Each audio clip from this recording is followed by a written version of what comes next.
The popular promise of America as a land of opportunity includes finding and keeping a job that provides an income, an opportunity to learn new skills, and a sense of contributing to the world. While finding work may sound easy, it's not always as simple as it seems to land a job in the changing economic landscape of America.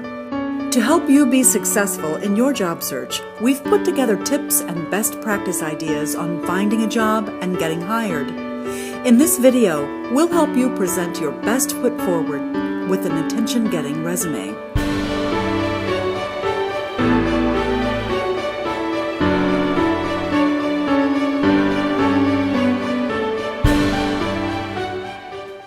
Once you've identified a job lead or an opening, the first step in getting hired is to introduce your skills and qualifications to the employer.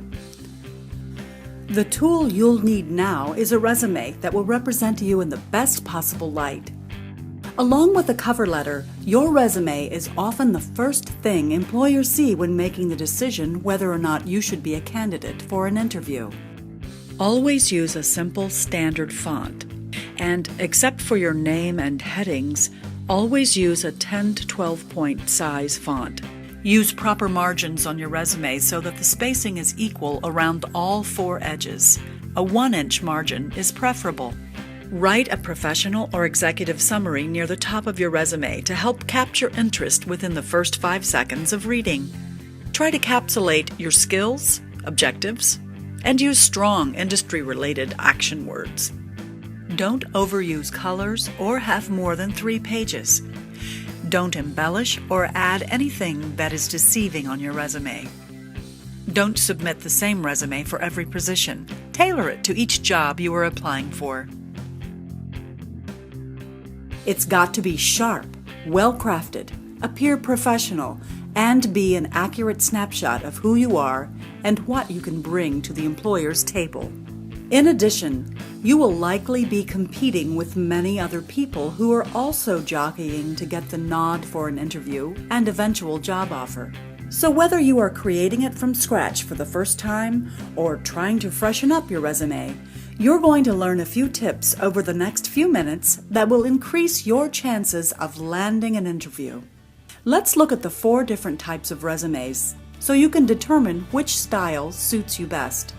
Chronological. The chronological resume is the traditional style resume that lists your work experience, your education history, and other activities related to volunteer and community service. This resume usually starts with your most recent work history and works its way backward to your oldest job. A chronological resume is a standard style, and it works for just about all positions you may be applying for. Functional. The functional resume is highly focused on your skills, and its format presents your work history by highlighting your most marketable skills, abilities, accomplishments, work traits, and your personal characteristics. Typically, job titles and company names are secondary pieces of information with the functional resume, and the emphasis is placed on matching what employers are looking for in future employees. Combination. The combination resume is exactly what it says.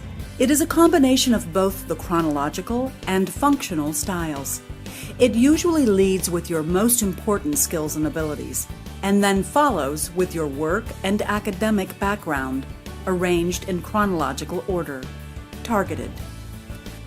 The targeted resume is aimed at a particular position within a company. In other words, this resume is created specifically for an individual company and position.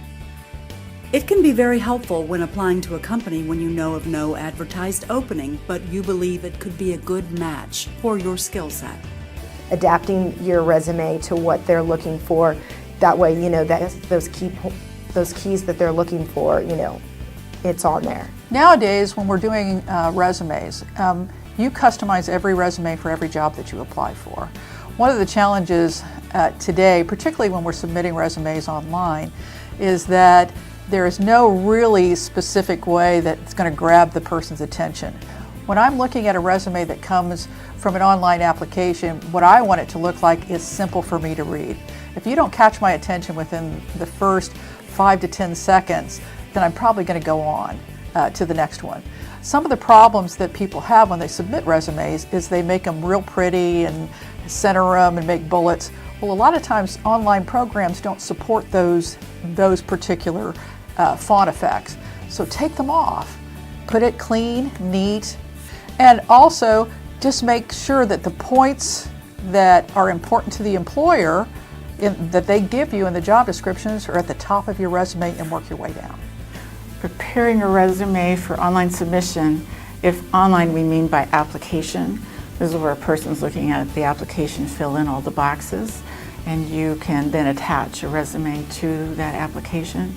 You should really be using a plain text document and not loading up a Word document or a PDF document. And you really have to make sure computer will be reading this application, be reading the resume.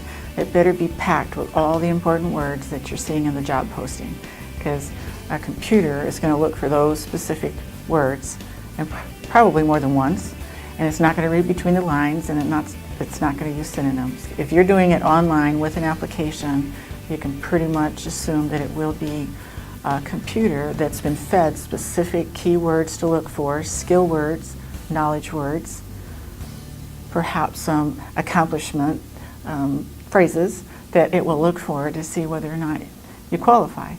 Many job seekers report that writing their cover letter is one of the most difficult parts of submitting an application. While it may be challenging, it is worth the time and effort to prepare an effective cover letter. Format is important. Again, you should only use standard fonts and single-space the document. Use 1-inch margins all around, top, bottom, left, and right side. And align all your paragraphs to the left of the page, or indent the first line of each paragraph. In your heading, include your name, address, phone number, and email address. After your heading, you should include the date, followed by the company contact information.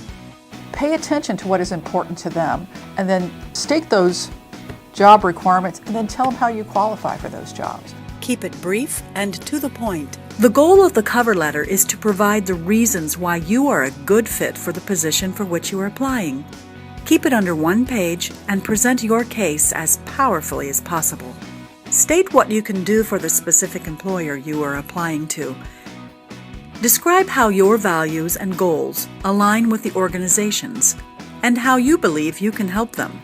Try to put yourself in the position of the person reading the cover letter.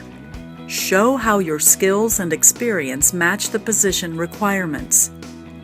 Make sure you proofread your cover letter a few times to make sure it's grammatically correct and represents you in the way that you wish it to. It's also a good idea to give it to friends and colleagues and ask for their feedback as well. Your cover letter should accompany each job you apply for and needs to be tailored for each specific position. With practice, writing an effective cover letter gets easier. Cover letters sometimes make the difference between getting a job interview and having your resume ignored. So take the time and effort to prepare an appropriate cover letter for each position you are interested in interviewing for.